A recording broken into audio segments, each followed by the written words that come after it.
is this about the sex or is this about being seen? Is there a part of you that's intellectually curious about exploring eroticism through technology? Give it up to the daddy. Yeah. Why would you want to be with somebody who none of your friends are into in some way? I've got a whole thing about love. I think love is very different from being in love. People who fall in love are falling in love with a projection of their own imagination. It's almost like being in love and loving are antithetical to each other. You can't actually love someone you're in love with because you can't see them. So is love a choice in your mind? With social conditioning pushed to the side, this is a hypothetical.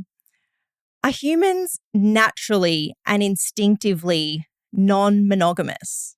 Well, I've been sort of dancing around this question for about 15 years now since Sex at Dawn came out, So, yeah, it's an awkward question because what is natural, right?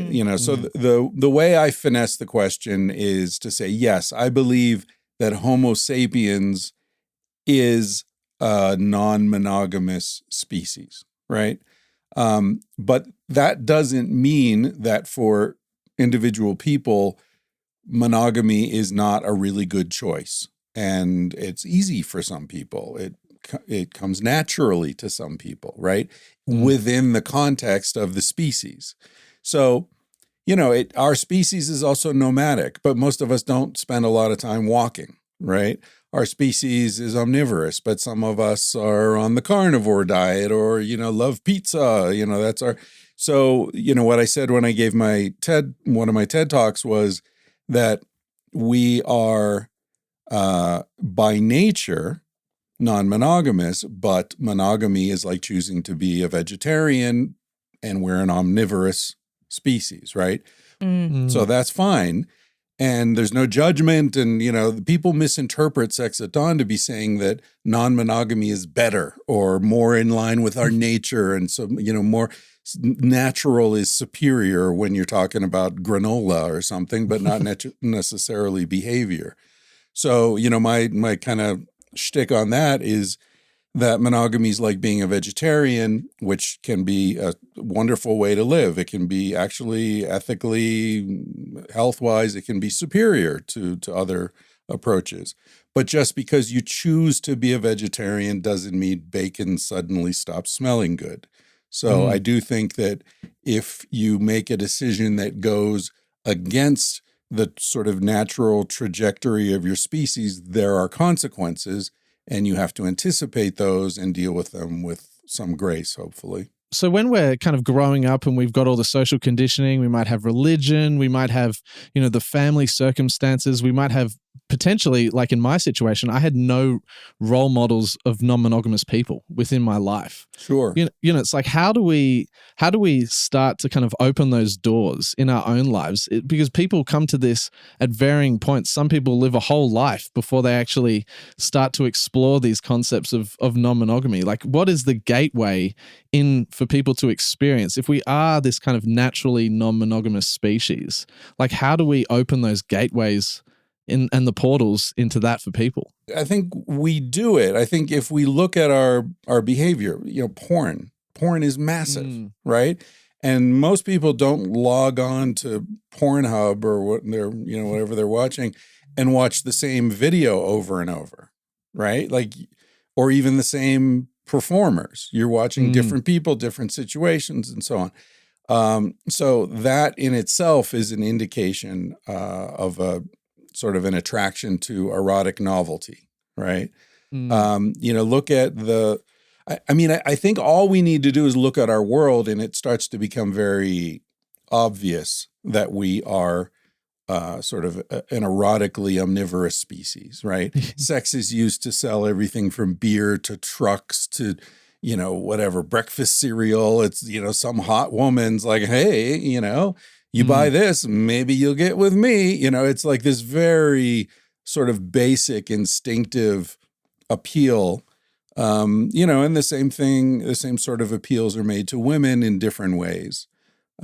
So I think that if you just have a sort of a clear-eyed look at our own appetites individually and the way our societies are structured, and if you read this book, Sex at Dawn, that came out 15 years ago, you'll start to, that's a pretty good gateway into understanding the role of, or the power of this sort of energy in human societies. I agree with you. I feel like at our base sort of instinct, the non-monogamy really is everywhere, and in different ways, whether it be like just through the lens of like an attraction or some sort of like enjoying being seen by other people, even if it's not like, dating multiple people and, exploring multiple relationships. It's sort of like this simmering undercurrent. And one of the things that I find interesting as well, I guess, as being a non-monogamous person and talking with friends, sometimes the people who seem to have the biggest like resistance to knowing about non-monogamy, in the past, like with, we know people and, one of their partners has been very resistant to non-monogamy or knowing about it, and it has even almost in some cases stepped back from a bit of a friendship with us.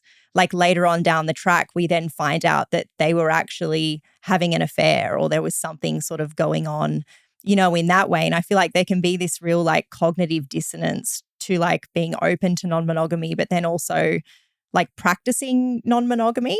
I think that extends far beyond this particular conversation, right? Like, when you see someone who is vehemently, homophobic, well, what do you think he's fantasizing about, right? Like otherwise, why do you care so much? Right. Yeah. So, I mean, I think a lot of, I remember a line from a book I read many years ago by Tobias Wolff, who's just a fantastic writer. But the line was something about like he felt the worst, or something like he felt the strongest form of anger, that which proceeds from shame. I think so. Because we live in this world, as Liam was saying a minute ago, where we receive all this sort of influence and education and propaganda telling us you aren't really what you think you are. You're not what you feel. You're not eat at, you don't eat when you're hungry. You eat at breakfast time, at dinner time. You go to bed. Oh, it doesn't matter if you're tired. Go to bed. It's bedtime and wake up. It's like we're constantly being told to ignore our instinctive feelings, or, in a more psychological sense, the sort of inner voice of our deeper selves. And that creates a lot of shame. That in Civilized to Death, I sort of equate it to an internal combustion engine. Like Western civilization is all about containing this energy, and then it explodes, and societies try to direct that explosion. So, turn it into commerce, or turn it into, be a good soldier, or, whatever. Like, look, the most sexually repressed societies in the world are also the most warlike. That's not a coincidence, right? If people are able to live more or less in alignment with their inner proclivities, then they don't build up this shame, and that can't be harnessed into these destructive, crazy behaviors. Well, the destructive, crazy behaviors are something that I think a lot about, because I think about the intersection between masculinity and shame and the way it interacts with non-monogamy, because of course we're taught in a monogamous society when we're growing up that you have to be as protective as possible. Like if a guy looks at Abby, like that's warfare. Like this is my time to defend her. You're in trouble, buddy. I know. There's a lot of people looking. That's why I'm getting really good at Get her MMA. a burqa. Yeah. So but it is something that I see people who are engaged, like men who are starting to engage in non-monogamous experiences. They have to unpack that shame. It's like this weight that weighs down upon them. And for some reason, I don't know why, but like I feel like I've been able to unpack that shame, and it allows me to kind of really have that positive sense of masculinity and still feel comfortable with people looking at Abby. in actual fact, I just find it like a lovely compliment. Well, I mean, if you think about it logically, why would it be a problem, right? Totally. Like, you obviously find her to be very attractive. Mhm. Any man with any taste is going to find her to be very attractive. So if he's not expressing that in some way, then he's being dishonest, right? And so then now you've got a guy you don't really trust because he's not being honest about what's pretty clear. You know, it's like, come on, man. Like, not that you have to leer and be an asshole about it, but like, you know, let's just acknowledge the hot woman in the room, you know? Yeah. I mean, that's such a great point, because it would actually, if a friend were to kind of completely, you know, not acknowledge, you know, that my partner's attractive, I think that would actually, as you were saying, like be the issue. Because for forever and a day, then I'd be looking at them thinking, oh, like, surely, like, I can't be this misguided in my own judgment, you know? Yeah. Well, you know you're not, because, you know, you've had plenty of confirmation. But I mean, what I would be wondering is, what else is this guy lying about? Yeah. Yeah. Seriously. There's an ethical underpinning to it, for sure. One of my best friends, I've known this guy for 30 years, and I've told this story on my podcast. I'm pretty sure I've probably told every story on my podcast at this point. But he, when we got to be friends, he sat me down, and it was a memorable moment. He was like, Chris, I really need to talk to you about something. And I was like, oh, shit, okay, what's up? And we'd only known each other a month or something. But he was very serious, and he said, I feel like we're going to be friends, and I just need to tell you something now. He said, you can trust me with money, with keys to your apartment, with your car, with anything. Just never trust me with a woman. And I was like, what do you mean? He's like, if I'm with a woman and she wants to be with me and I want to be with her, I don't care about anything else. I don't care if it's your mother or your sister or your wife. Like, I'm really sorry. I can't help it. And that's just the way I am. And so I just want you to know that from the beginning. And I was like, wow, I trust this guy. I mean, because that level of self-knowledge.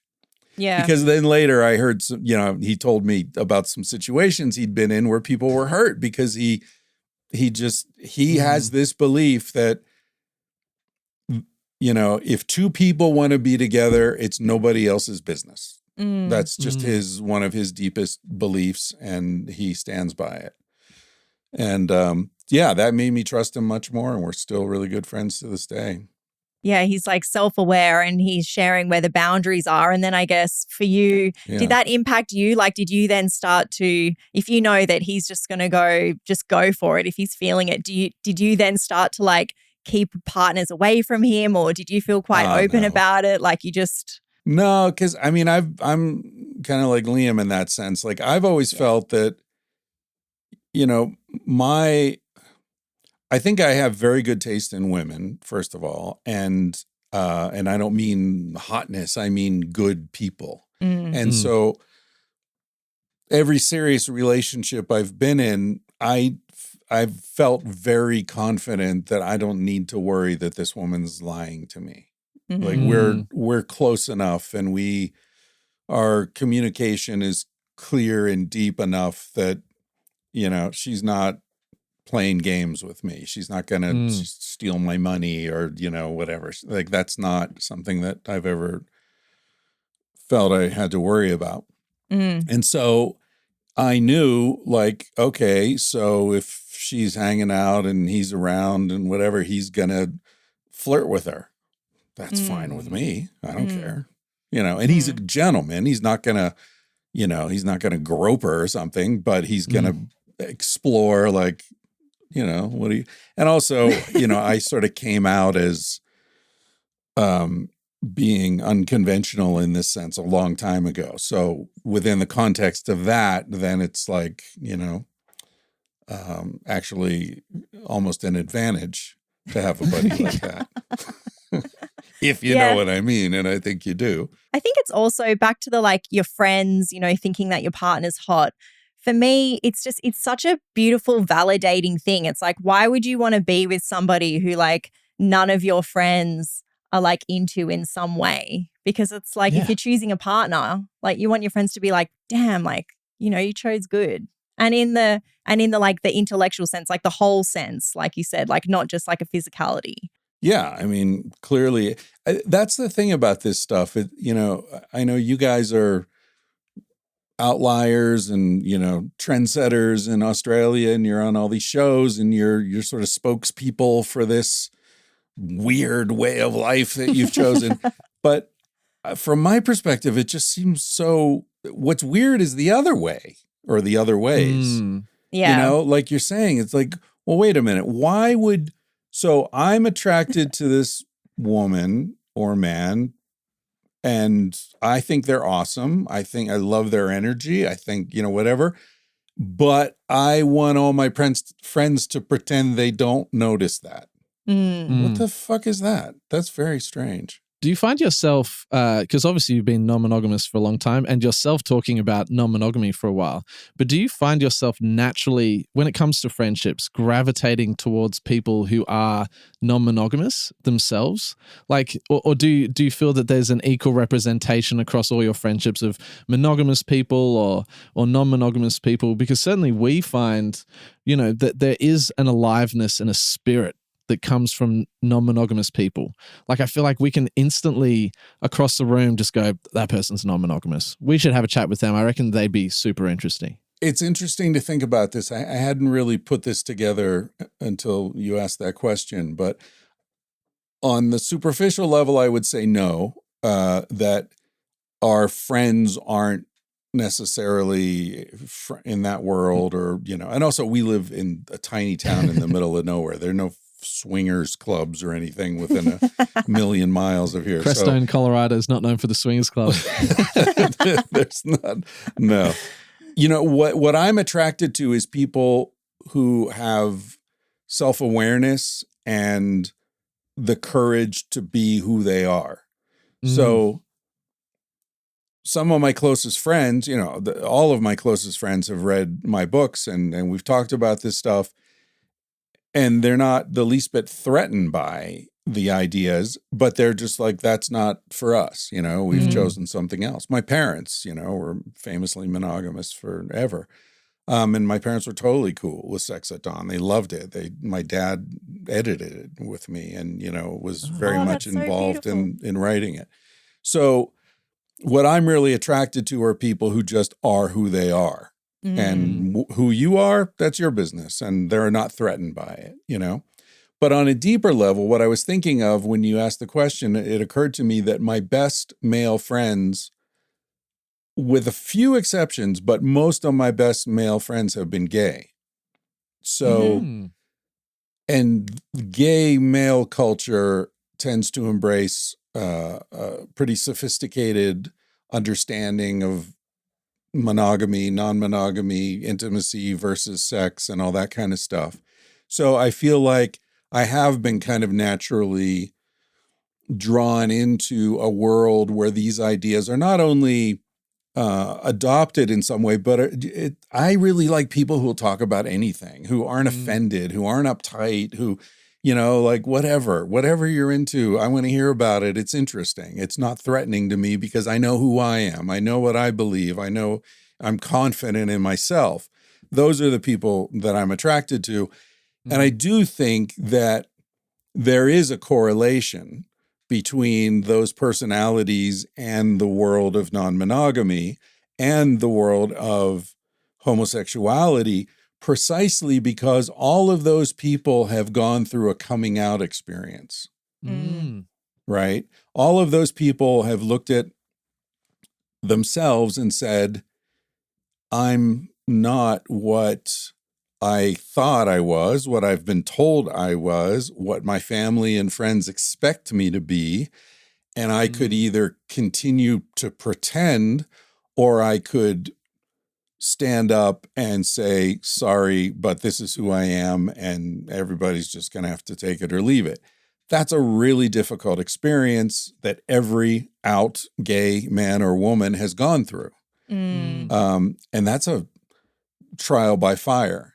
And I think that in the heterosexual realm, coming out as non-monogamous is kind of similar. You know, you get a lot of hostility. You get a lot, your friends are no longer your friends, family awkwardness at you guys don't do Thanksgiving, but America's like a big, this is the most awkward time of the year over here where you got to see your cousins and explain, why you're there with 2 dates. So yeah, I do. So I'm attracted to that. I'm attracted to people who have reached that level of maturity where they've embraced who they are and don't really apologize for it. I know that for me, like when we were talking about what would be some of the conditions that would make it possible to like be non-monogamous in the first place, or to explore this, or like I think Liam, you were asking what would some of the experiences be that would like draw someone to that. I know for me as a woman, it very much comes down to feeling very safe with the people who I'm with, and also having the baseline of like a deep respect, and I need to be adored completely, like genuinely. I need to be adored and respected in, many different ways, to then be able to like have that as the starting point to allow my freedom and my sexual expression and my comfortability to explore non-monogamy, and to be my most vibrant self, to shine forward. Like if I'm in the company of people who I know are like very closed-minded, or like they are a bit more sort of repressed, or they're going to heavily judge me, I'm like a very closed, shut down person. And you can feel it. It's like an energetic thing, even if they're trying to start the conversation with me about like they know that I'm non-monogamous, but I can feel that they're not sort of at where I'm at for the conversation. So I just completely, shut down. So it's like having that baseline of safety. And a lot of that comes down to, I think with men is like, the safer I feel comes down to the quality of the people, the understanding that they have of this, the respect that they have for me. Yeah. Have you felt that like with the different women in your lives? Like what has some of their feedback been in this way? I definitely think safety and respect are essential prerequisites, whether monogamous or non-monogamous, for women to feel comfortable in their sexuality. Of course, women are complicated, right? So even within the safety, sometimes they like to feel some danger. So, there are layers, but I think the container, the outer, Russian doll, if you will, like the outer Russian doll is safety, respect, kindness, protection, all that stuff. And then within there can be all sorts of interesting layers. But yeah, I think it works the other way too. Like, before we started recording, I was talking a little bit about a conversation I just recently had with a good friend who's going through some stuff, and I think he was, how to say this? I think a lot of times men confuse sex for intimacy, even though we say we're very good at distinguishing them, right? And this friend of mine, I said to him, like, is this about the sex, or is this about being seen? And he just kind of stopped, and there was this long, like, oh shit. And I think that's what is really driving him, and I think drives a lot of us, that we want to be seen. We want to be, I don't expect people to adore me necessarily, but to see me, as I am. And I think one of the problems that people run into with monogamy, and it's why they get very uncomfortable around you two or around me, is because the marriage calcifies over time into a sort of stalemate where it's like, okay, there are certain things we're just not going to talk about anymore.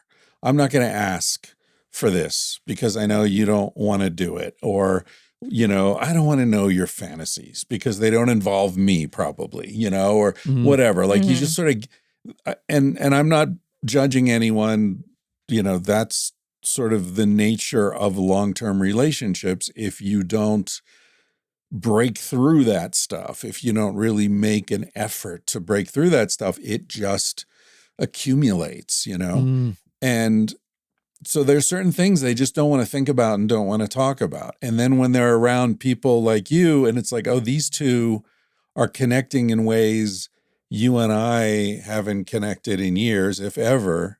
And that can be really threatening, and I mean, I guess this gets back to the earlier question you were, about hostility and the kind of reactions that we get from people. But it's about them, right? It's about what they're going through. It's about the things they don't want to look at. I just want to jump off what you said there because I think it's extremely powerful. That thought, the kind of distinction about being seen and how important that is. Because when I referenced before about, feeling like that sense of aliveness when I'm around non-monogamous people, maybe the aliveness comes from, it's almost like our batteries are so recharged constantly because we're constantly being seen and allowed to be seen by other people. Like, and that's what I love, when Abby's, in relationships with other people, and I can see this kind of new relationship energy, and I can feel how wonderful it is that you are being seen, and also knowing in my own connections with others other than Abby, like how great it feels to be seen. Like the power of that maybe is what creates that sense of aliveness. Yeah, it's nutritional in a way, or nurturing. Yeah, it's juice. You got to get that juice.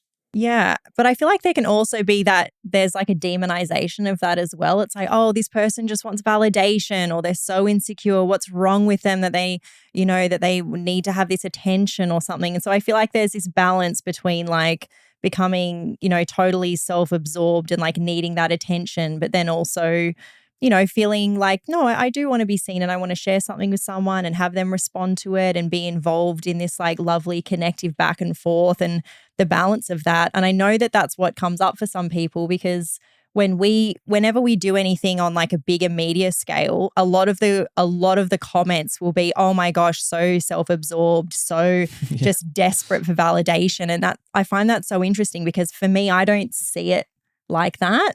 But I'm also a celebrator of other people having validation, like with friends in different ways. If they're doing something lovely for themselves or, they're like, oh, how do I look today? And they send me a selfie. I'm like, that you look wonderful. Like, isn't that a nice thing to do to uplift one another? And validation isn't a bad thing necessarily. No, I mean, it can definitely verge into narcissism and, egocentric behavior. But I mean, I think that on a base level, and also when I say being seen, I don't mean like, necessarily even physically. I just mean like so many people in long-term conventional relationships are editing themselves for their partner, right? They edit, they shape their self-presentation to the partner's expectations and, previously expressed preferences, to the point where, like especially around sexuality, right? Like how many couples even acknowledge that they're attracted to other people? I mean, and that's, that gets back to, the guy at the dinner party who doesn't acknowledge that your woman is super hot. It's like, wait, this is obvious and we're not going to talk about this. So now the whole relationship has this weird, it's like having a house where there's a room you never open the door. Like what's always a bad room? idea. Yeah. I mean, I don't want to live in a house where there's a room I can't open the door. Like that's so weird. And yeah, it's creepy. So I feel like if people, I mean, I remember I was in Sydney in this hotel. When I was on tour there, I was doing the Festival of Dangerous Ideas at the Sydney Opera House. And I was getting interviewed by some newspaper. And so I was sitting in the lobby of the hotel waiting for this journalist. and this big hotel, and there are all these people walking around, and I see this woman walk in, like, damn, this really beautiful woman. And I was hoping it was the journalist, of course, but it wasn't. So she walks across the room, and I'm just watching her. And as she walks across, I see on the other side of the room, there's this couple. And the dude is pretending he doesn't see this woman. And his wife is pretending she doesn't know that her husband is pretending not to see the woman. And I was just like, you guys are in this storm. It's like a hurricane of denial. Like, it's fucking incredible. Like, just acknowledge, like, you know, because I mean, with my partners, if a beautiful person walks by, like, hey, don't miss this. Hey, you know, like, we're in it together. Like, I don't get it. When we think about like the motivations that might, if we assume at a baseline that we are all naturally non-monogamous, you know, as we said at the start, you know, there's probably a certain spectrum that comes with that potentially. Sure. You know, and part of validation and the proclivities that we have towards wanting validation or wanting novelty, another thing that you mentioned, you know, that there's some people kind of gravitate to that even more. But do you think that there's a certain personality type? Like, what are the markers of someone who is ready to kind of really jump into non-monogamy? Are some people suited better to it than other people? That's such a good question. I think that there are personality characteristics that might line up with it, like novelty seeking, for example.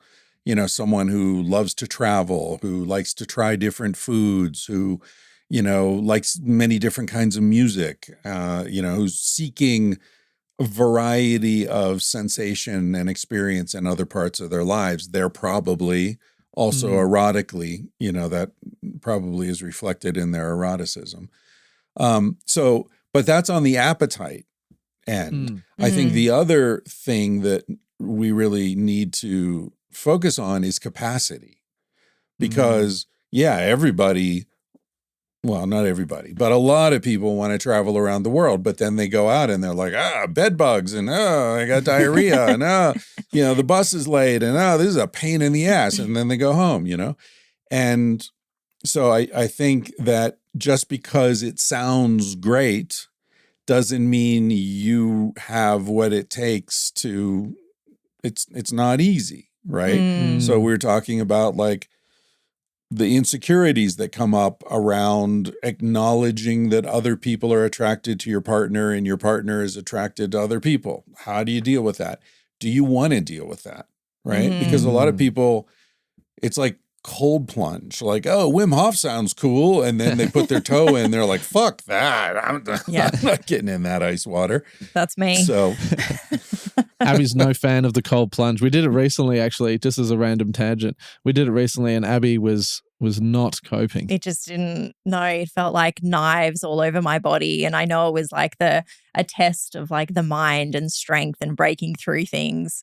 But I had like such a physical resistance to doing that. I did it. Yeah. But intellectually, I'm around it. I'm all for it. Do you think there are people who have that same reaction to non-monogamy where it's like, intellectually, I get it, theory sounds great, but the minute she looked at my husband, I felt knives all over my body? Absolutely. Of course, there are people like that. And I really respect that, because it's like, we have in this sense, I see the similarity of our minds, because intellectually they understand it and they're coming from a non-judgmental place. And, you know, I have friends who are like, gosh, I wish I was non-monogamous, but I just feel it in my body that this isn't for me. And that might be because of like an upbringing thing, or like my attachment, or a whole range of issues. And and then when they say, oh, you know, I wonder if I should try and work through this and that and the other. And my response to that is just like, you want to enjoy your life. Like, don't put yourself under unnecessary pressure. If this isn't coming like, you know, easily or naturally, like, of course there's things to navigate, but like, you don't want to suffer through life trying to get to this ideal of like, you know, non-monogamy is a better way of living, because it's just, it's not. It's just the different way. Yeah. And, you know, maybe someone has trauma around these issues, you know, they're father left their mother when they were kids and they grew up, seeing that as a horrible thing. And so they're very formed in that crucible. It's an interesting thing, right? Because we're talking about how this feels so logical and it makes sense and blah, blah, blah, blah. But at the same time, you don't want to, and you obviously, and I don't ever want to make anyone feel that the way they love each other is inferior, right, to any other way. So people often, as I mentioned earlier, sort of misinterpret sex at dawn as if it's saying this is the better way to be. And it's not. The better way to be is honest. So I'm totally down with people who are like, you know what? I get it. You're right. I am attracted to other people. I know she's attracted to other people, but this is what we've chosen to do. That's awesome. That's wonderful. I totally respect that. I don't think there's any better or worse architecture for a relationship. It's just how do you inhabit that architecture? Do you think that there's, like, religious people would say that there's a virtue in being able to say no, to like kind of repress or maybe repress is the wrong word, but ignore those sins of the flesh, and that actually from that comes this sense of character building? Do you think there's any argument there? Well, St. Augustine, who, is often quoted by Christians, said, love and do as you please. I often go back to that. Oh. He didn't say make love and do as you please. I mean, that's open Abby, to a lot of interpretation. I see Abby taking notes over there. He did he? No, but I always love that quotation from him, because I think the character building is not in saying no. The character building is in saying yes or no, but with self-awareness and integrity, right? So it's not, we can make arguments either way, right? Like William Blake, the British poet, said, the palace of wisdom lies at the end of the road of excess, right? So there's a whole bohemian, within Buddhism as well, there's a very bohemian route to wisdom and enlightenment, like all the sex and all the drugs and all the whatever. That has a history within various religious traditions. And then there's the ascetic, which, there are many roads up the mountain, as the Buddhists say. But I think the point is what all those roads have in common is self-awareness and acting out of integrity and decency and kindness, right? So whether you end up making love with the woman or you end up not making love with the woman, what matters is, are you motivated by kindness and good intentions for her, rather than selfishness and sort of a cheap desire for, sensation. I think that's the road to where we're all trying to go. With the religious thing, that made me think about Christianity. I find Christianity to be, just from my experience, from my witnessing, to be like actually very polyamorous.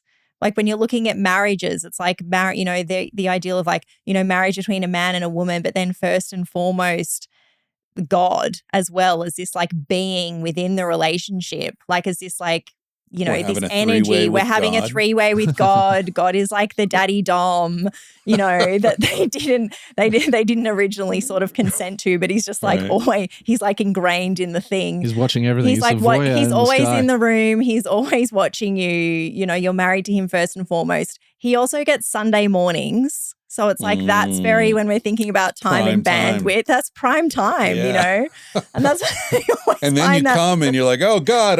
Like, yeah. Exactly. You better.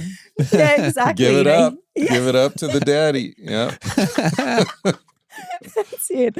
I always just find it, and that's why I always just find it so interesting when we get comments being like, oh, you need to have more God in your life. This is this is such a wrong thing. But Christianity to me seems very homoerotic.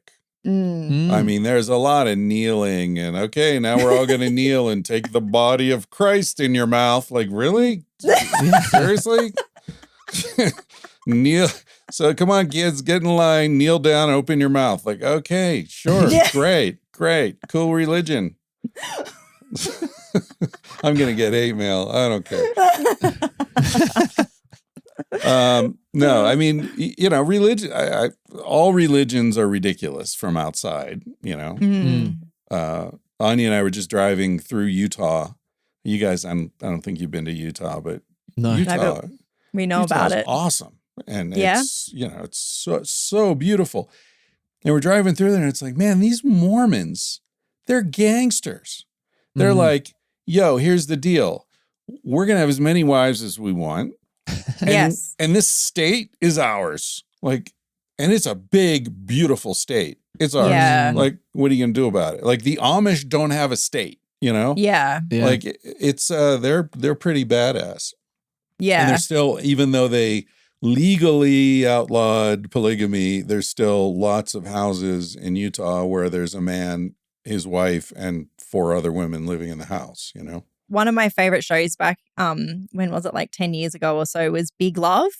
Like set out in Utah. And it was really interesting because they were like the modern Mormons, but they were still practicing polygamy, and they had the houses all in a row, but then they had the fences taken down in between the houses. And I was like, this is just practical. Like this just seems to work really well. But it is a one penis policy, right? For Mormons. There's not a sense of like you can have as many wives as you want and as many husbands. It's very much a one-way street of desire. Well, it's the interest. It's about repopulating them. I think the theory behind it is that the man has as many wives as possible so that when he dies, he goes to his new planet and repopulates that planet. So he needs to have as many wives as possible to have as many children. That's why they have like, you know, some of the big, you know, the big daddies in there. They've got like they've got a lot of kids and stuff. Yeah. Well, they're populating Utah is, you know, when it originated, it was like, okay, we're in the wilderness.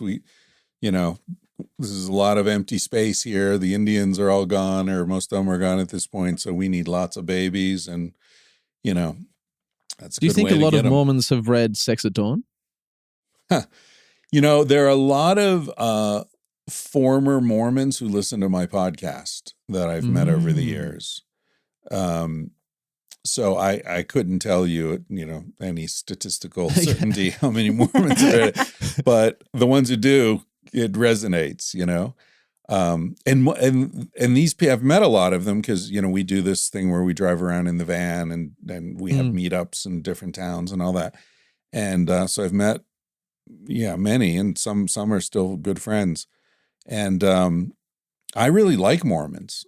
I think they're really good people. They're very, you know, until you get to the ideology, the way they're raised is very community-minded, help your neighbor, help your friends, be honest. You know, there's a real core of decency in Mormonism. They're good with money, they're generous, and, and then they get to the ideology, and a lot of them are like, wait a minute, this doesn't make sense, you know? I had a woman on my podcast years ago. I just saw her again recently for the first time in years. This wonderful, really sweet woman. She was raised in Mormonism, and I think she was married actually. And she and her husband went to a concert somewhere, and they were driving home, and she had just been, you know, had these nagging questions and questions and questions. And her father, to his credit, raised her to be a critical thinker. And so she would come to him with these questions, and he would be like, those are good questions. I don't really know the answer to that. I'm not sure, but, and, you know, and she just couldn't wrap her head around it. And she basically had a psychotic episode. And I remember her description of it. She was driving, and she heard a voice in her head, and it blew her mind so much she started like laughing and crying at the same time. And her husband was like, what's going on? And she's like, I couldn't explain. She just pulled the car over to the side of the road and just had this meltdown. And that was the end of her Mormonism, the end of her marriage, everything. And I said, well, what you heard a voice, and what did it say? And she said, it was the voice of God. And it said, religion is bullshit. Oh, that is so beautiful. Wow. That is so profound though, isn't it? Isn't it? I mean, isn't that what God would say? You know, 100%. Like, I'm real. This is real. The mystery is real. But these guys speaking in my name, don't trust them. They just want your money. In preparation for this interview, I was kind of browsing through Civilized to Death again and just kind of jumping into different spots. And in one of the final chapters, A Necessary Utopia, I'd love to read some of your words and see how you feel about it now. So I'm gonna do a little reading if you'll indulge me, Chris. This is a real ambush, Liam. Yeah, this is a total ambush. But you said, we seem to be walking a razor's edge between total economic or ecological collapse on one side, with all the usual apocalyptic flourishes, and on the other, the continued merging of technology and human biology until we are enslaved or absorbed by our creation. But I think there's still a path that leads towards home. The future, I imagine, on a good day, looks a lot like the world inhabited by our ancestors, which makes a certain kind of sense, as many journeys end with a return to where they begin. And it really struck me, that particular part, because we've been thinking a lot about technology in the future. And of course, you've had an amazing life where you've lived in these big metropolis cities and LA and, in Europe. But now you find yourself in Crestone in Colorado, kind of building this beautiful community and being part of this beautiful community. And then when I looked at the back of the book, one of the testimonials was from Jack Dorsey, who's the co-founder of Twitter. And so it seemed amazing to have someone who is kind of at the start of this technological revolution, writing these beautiful words about your work, and then you reflecting like that in a book that was released in, I think, 2019. So how do you feel about the future of, talking about Mormons and community and raising these kind of very conscious, kind of community-minded people? Like, where are we sitting with this? Like, are you just kind of retreating to the beautiful hills of Crestone, Colorado? Pretty much, yeah. Yeah. I mean, I was in LA last week and it was like, how do you people put up with this? Right. The helicopters and the leaf blowers and just the chaos, the constant, overload, stimulus overload. But on a deeper sense, I think that where we are, like today, I just recorded a podcast this morning, and part of it was that I feel like I'm seeing a lot of people who are stuck in phase one, which is rage, just sense of betrayal and rage, and like this world is not what it's supposed to be. And I think that's a totally legitimate feeling to have, and I had it for decades. But the problem with that is that it paralyzes you. It makes you ineffective. It's a sense of, it's like panic, right? Like you freeze.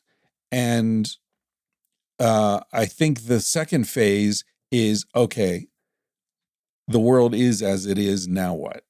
What am I going to do about this? How am I going to find a path through the ruins of Western civilization, if that's what we're talking about? Or how am I going to find a safe place for me and my friends and my family to flourish? How am I going to make money and eat good food in a world that's trying to feed me chemicals and industrial waste, right? So I don't think you can get to that strategizing until you move beyond the rage. And so that's what when people ask me my advice or whatever, that's what I'm encouraging them to think about. Like, I get it. You're pissed off. So am I. But, forcing people to use some kind of stilted language isn't going to change things. Tweeting isn't going to change things, to get back to Jack Dorsey. In fact, I think a lot of these sort of performative political gestures, not only are they ineffective, but they drain the energy from other activities that could actually have some kind of impact, organizing, getting together with your friends and like buying a house and living together and sharing resources, taking care of each other's kids. Like, there are ways to configure our lives so that we can do much better, and we can sort of question the premises that we've been presented with, right? Which is that a good life is all about making more money and having a bigger house and, being not having friendships, because who's got fucking time for friendships? I'm a career guy, like never enough, never, like this sort of endless appetite for consumption and ambition and ego and all that shit. Like those, if you accept the premise, that's your life. That's what you're going to do.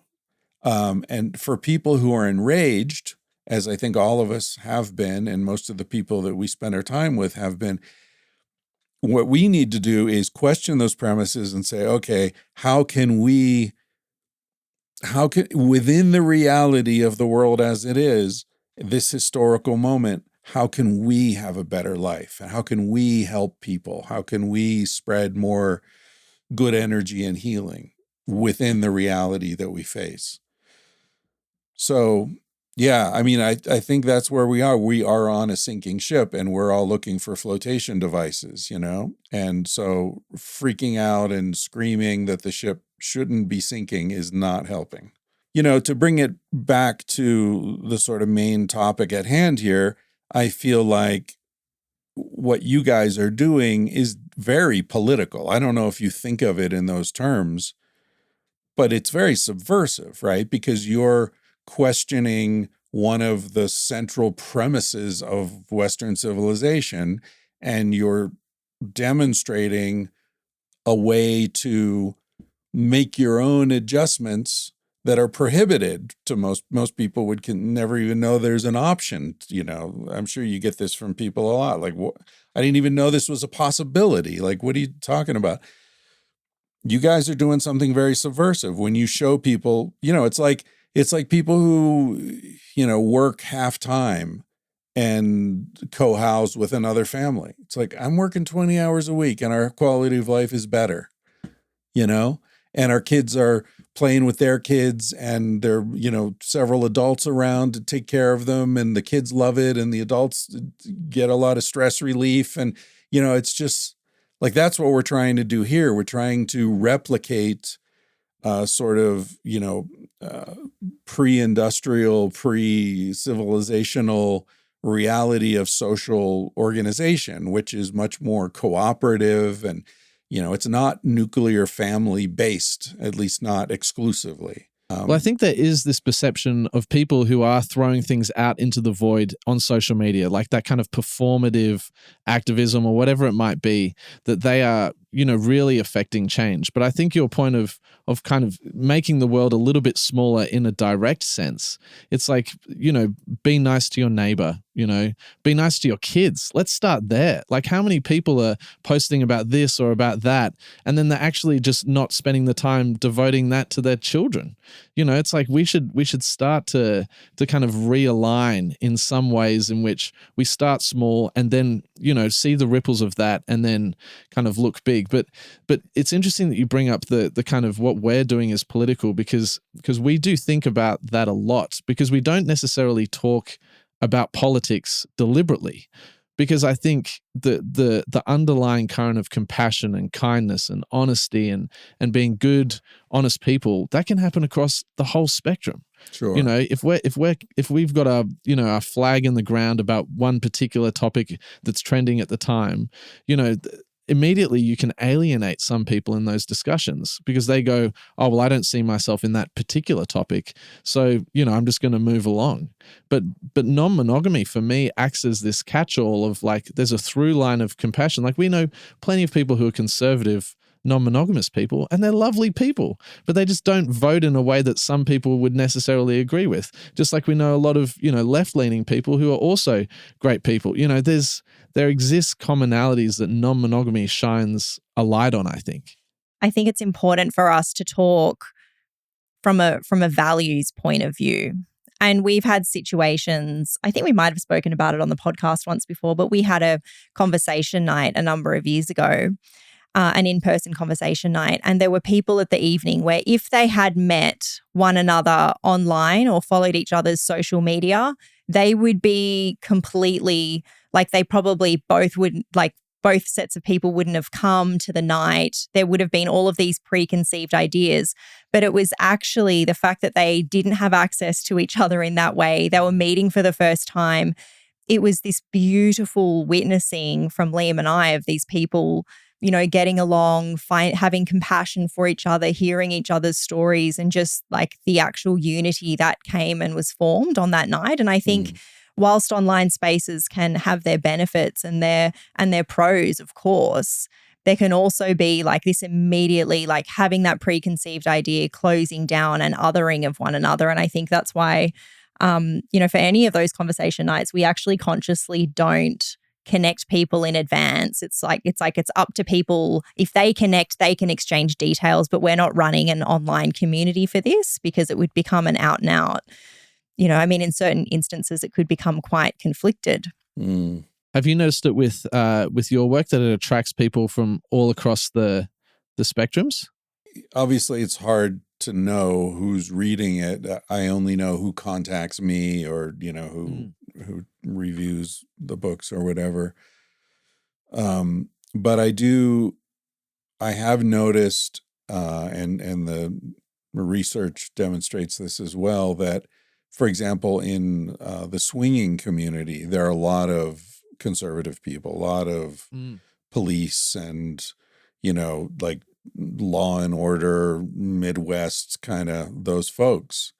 So, yeah, I think, you know, what you were saying earlier about how it's political, but it's like beyond politics in a way. It's not political on the surface, you know, what party do you vote for, you know, this kind of thing. It's political because it's questioning sort of dogmatic, accepted ideological positions. And yeah, I mean, questioning dogmatism can lead you in lots of different directions, right? You know, in terms of American politics, a lot of Trump voters voted for Trump because they're tired of the status quo, and they thought that he was offering a fresh start and he was going to go in there and change things, which I guess he is in a weird kind of way, not the way most people expected. But I have a lot of sympathy for people who are like, I'm really tired of this magic trick where you show me the thing in your hand, which, you know, Obama, hope and change you can believe in. And then, oh, well, actually not really. Yeah, I look different, but I'm just the same old story. And then we'll elect a woman. And, oh, a woman, that'll be different. And no, that won't be different because it's Hillary and she's, you know, the same establishment bullshit as Bill and everybody else. And it's just like, I think a lot of people are like, I see through this charade and I want something different. That could be Bernie, that could be Trump, that could be, you know, whatever. But I respect that impulse and that insight. And I feel like it's the same insight and impulse that leads people to unconventional sexual orientation, or not orientation, but architecture in their relationship, right? They have the willingness to question the received dogma and say, maybe there's a way, maybe, you know, it's like ordering off the menu. It's like, okay, these are the things on the menu, but you know what I really want? I want something that's not listed here. There's some people who do that, and most people don't. Most people are like, these are the options. I'll pick one. And then there are people who are like, no, I want something that's not on here. Well, the menu's changing as well with AI and with technology. You know, we're probably a month away from ChatGPT turning on the ability to engage with it erotically. So, you know, to get it to write erotic stories and all this kind of stuff. You look way too excited about this. Okay, I must admit, I am excited about it. Abby's jealous. Look at her. Well, we've spoken about this a lot. Yeah, we've spoken about this a lot. But people are going to start to have to encounter those feelings of non-monogamous jealousy as we start interacting with AI. You know, people forming connections with their computers, you know, and this is obviously already happening and already getting documented about. But do you think the advent of this embrace of technology could potentially act as a gateway to people exploring some of the feelings that you can get from non-monogamy, but in a safer space in the sense, because it's, you know, you're interacting with a computer who hopefully isn't completely sentient yet. But do you think it might actually push people more into a space where non-monogamy could start to become more present in society? I don't know, man. It might take the wind out of the sails too, because I feel like a lot of people are growing up, you know, without the capacity to interact with other human beings. Right. And, you know, I see this a lot among, you know, people 20 and under. I walk into a room and they don't even make eye contact with me. You know, like I was visiting a friend yesterday. His daughter was there. She was in the kitchen and, you know, I came into the room and she was just doing her thing in the kitchen. And it's like, I'm in your house. Like, I'm here. How, you know, how do you not look up and say, hey, you're here, you know? And she doesn't know me, so it's not like she hates me or something. It was just, she was just incapable of acknowledging another human. And it's like, fucking.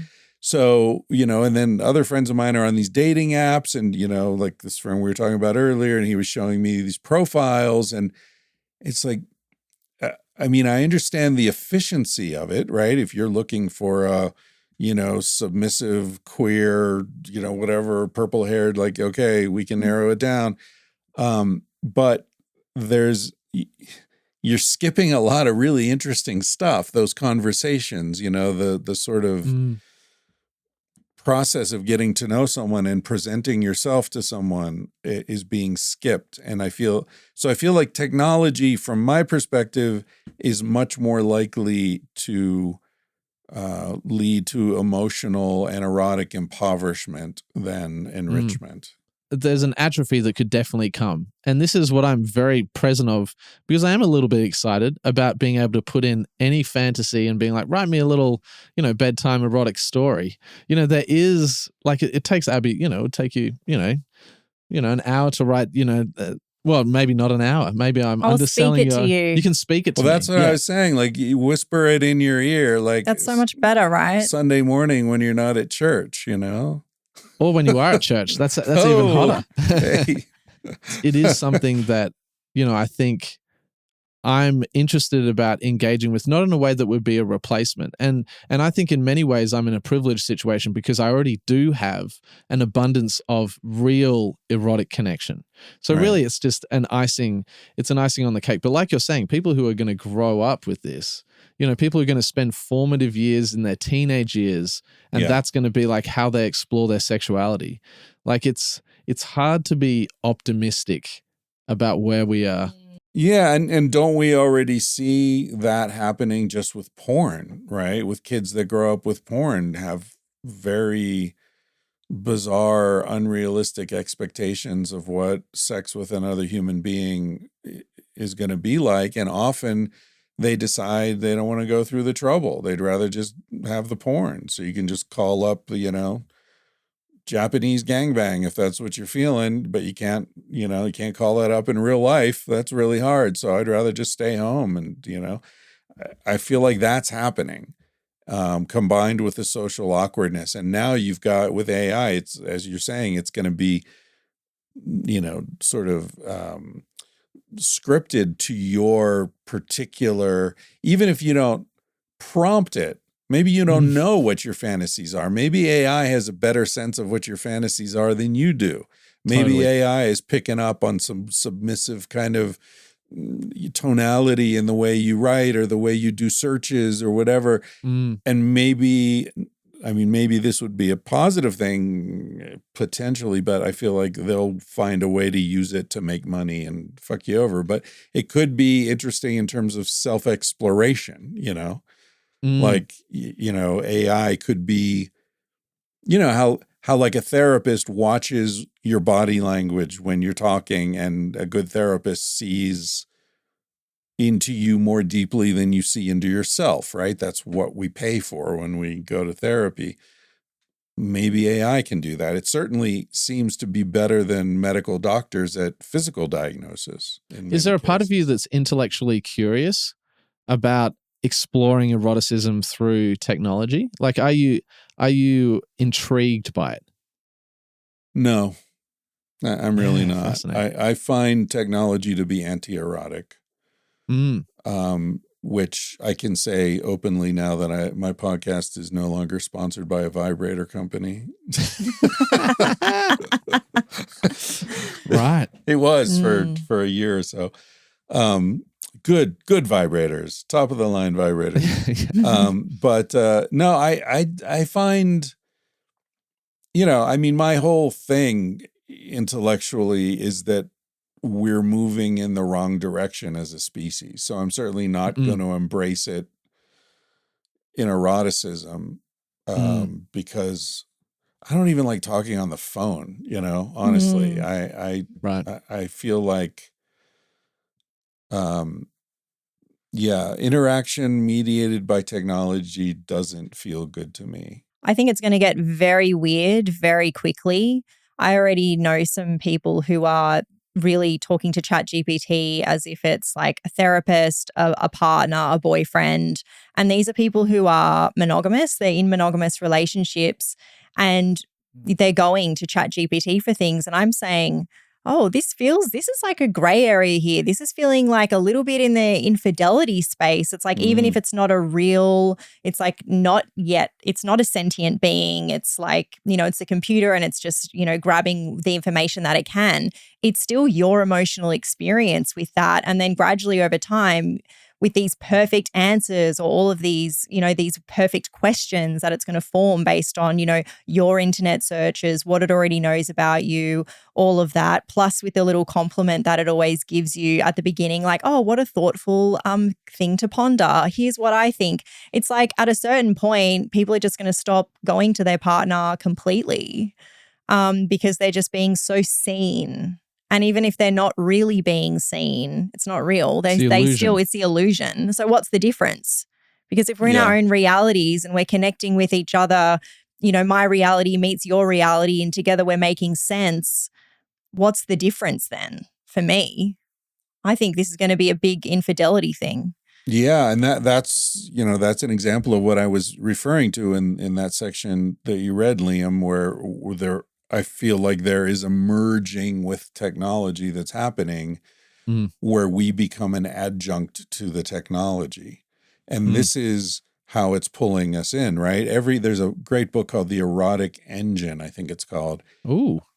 I don't know that one. I'll write it down. It's well, I don't know if it would be that interesting to you, because basically what he's arguing, the author is arguing that appetite for sexual contact or sexual titillation has financed every advance in photographic and video technology, from the first photographs to the first videos or films to the first home videos to all that. Every advance, all this money to porn, online porn, right? All this money comes in. The first online commerce was porn, right? The first thing anyone was buying and selling online at any scale was porn, access to porn. Gosh. Yeah. So, all this technology that now everybody's using, Amazon and everybody else, was started by people selling porn just because the demand is so high. So it's no surprise that they're going to use that same, erotic appetite of our species, going back to the beginning of the conversation, right? That's clearly there. Yeah. They're going to use that to draw the attention, draw the finance, draw the, eyeballs or whatever they need. And then that'll finance or sort of, facilitate the further merging of human biology and technology. The fear is that it's just too powerful a force. Like I was listening to, I've been checking, because I come from a music background and you're a lover of music as well. And the concept of AI music just horrifies me and makes me feel sick, You know, but recently that's the how I feel about AI sex. Exactly. and so because that made me, when you were saying that made me think of just recently I would listen to a new release of Suno that came out, and someone had put in, do a 50s soul cover of a DMX track, like a 90s banger, like R&B track, hip hop track. And I heard it, and it was the first time. Usually I can hear the difference between AI. You know, I've got a trained musical ear, you know, I can hear these things. But it was the first time that not only did I wouldn't have realized that it was completely fake. But what I really had to struggle with is that I actually liked it. And it horrified me. Yeah, you were so upset. I was so upset, and what I did was, to try and kind of grapple with it, was I just listened to it over and over again. I was trying to find, like, where are the inflection points where it tricks my mind into overriding my love of analog, real, proper music, you know, and I'm still grappling with it. Like, I can't, and it was such a dangerous thing. And to be honest, as a musician, you know, it was such a depressing thing. Yeah. And it's like, as we're watching like AI intimacy roll around, and I know I'm joking about, you know, how I'm excited to explore with it, but I definitely want it to be known that, you know, I think it's an overall negative thing for humanity. But it's like, how are we gonna educate people to override this? Or are we just kind of standing in front of a freight train of technology? I feel like that's where we are, or we're on the freight train of technology, you know, like, so your experience with this AI music, it's not like it just came out of nowhere, right? You know, people have been using technology to make music since they were beating, you know, a rock with two sticks, right? Arguably, the sticks are technology. So, I mean, I have a problem with the music. Every time I go to a party, it's the same shitty music from my perspective. And it's made by machines. Now, there might be a DJ standing up there going, and pretending he's doing something, but it's fucking computer music. I was asked recently to put together a playlist for this party. So I put together the playlist, and after half an hour or something, this 25-year-old guy comes over to me and he's like, "Good tunes, man. So you like music with instruments?" And I was like, yeah, I do. I like music with humans and instruments. Like, how radical. What a weird thing. Oh, you're an old guy, you know? So, yeah. So it's been a long time coming, this right. you know, automation of music. And yeah, I, you know, stand athwart the progress, and, you know, I'll get leveled just like everyone else, but I do think it's going in the wrong direction. I don't dig it. I mean, I don't know. Are there going to be AI profiles on dating apps? Right? Yeah. So you're swiping right, and it's like, oh, okay, we can't really meet, but we can chat, and I can send you photos and share fantasies, and, you know, or maybe that's already there. I don't know. I've never been on a dating app.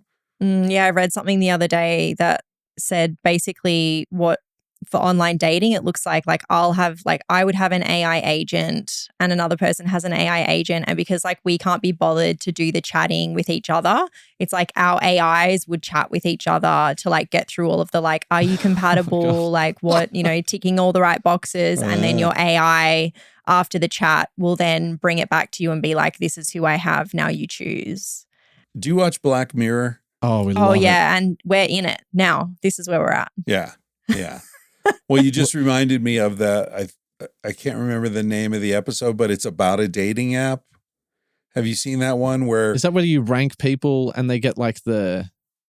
No, is that... no. Oh, the one where they get put together, but only for a certain amount of years, or hours, even hours, and they have to like follow what it tells them. Like, oh, sorry, that's enough, and now you got to go with someone else, and then they're like for a year with some boring person, and then and the whole, spoiler alert for people who haven't seen it, but the whole point of it is that the way you know you've actually found someone that's good for you is when you say, fuck this app.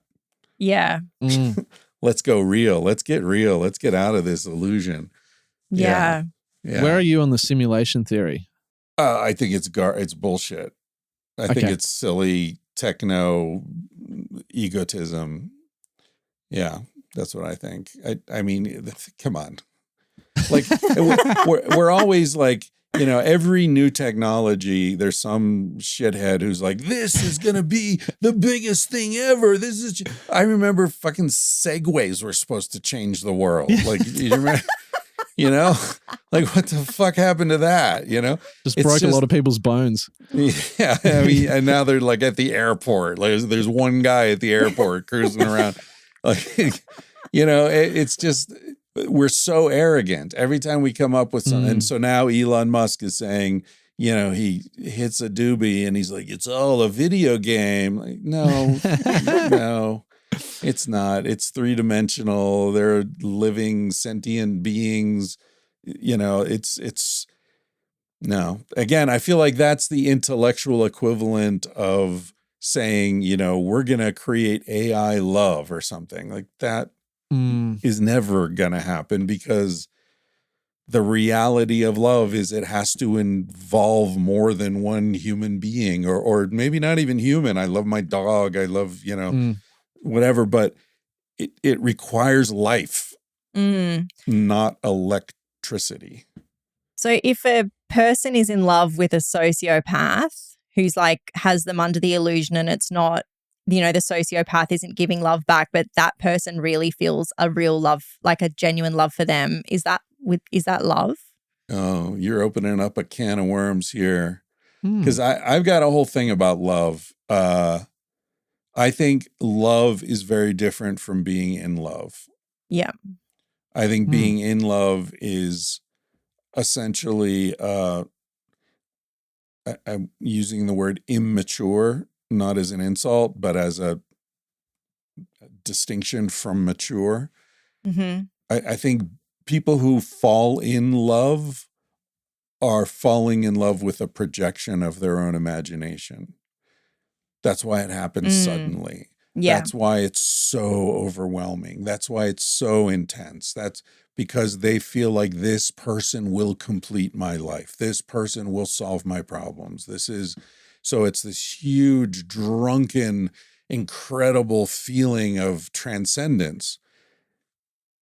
But that's not about that person. That's about all this stuff in you that you haven't worked through yet, that you haven't resolved. And so it gets projected out on them. You're the projector, they're the screen, and you're overwhelmed by it, right? Yeah. Whereas love is an actual recognition of the person that you're interacting with, along with their faults, with their limitations, with, you know, all the risk and the messiness and the disappointment and everything that happens when you're dealing with another human being. That's love. But you can't. So it's almost like being in love and loving are antithetical to each other. You can't actually love someone you're in love with because you can't see them. So is love a choice in your mind?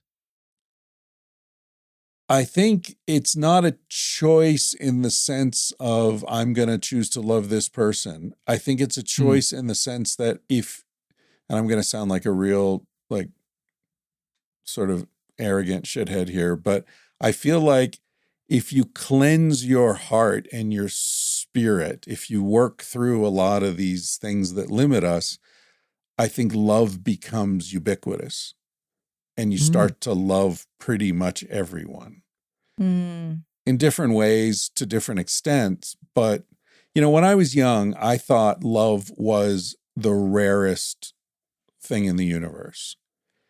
And so when I was in a relationship with a woman who I loved, I would, you know, walk through fire not to lose that because I thought I'd never find it again.